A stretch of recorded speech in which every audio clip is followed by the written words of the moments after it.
বস্তুগত স্বার্থের লোভে কোনো কোনো কবি, শিল্পী, লেখকরা এখনো নগ্নভাবে ফ্যাসিবাদের উপাসনা করছে বলে মন্তব্য করেছেন বিএনপির সিনিয়র যুগ্ম মহাসচিব রুহুল কবির রিজভী। তিনি বলেন, জুলাই গণ অভ্যুত্থানের শহীদ মুগ্ধরা তাদেরকে মনে নাড়া দেয় না।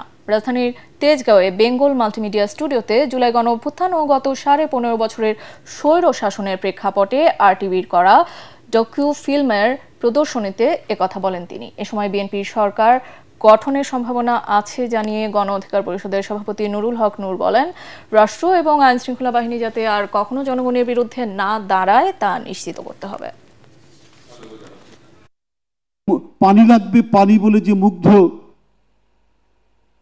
তার আরেক বন্ধুর জন্য গুলি খেতে খেতে তবুও পানি নিয়ে যাচ্ছে, এই সমস্ত অভিনয় শিল্পী, কবি, সাহিত্যিকদের মনকে এতটুকু নাড়া দেয়নি।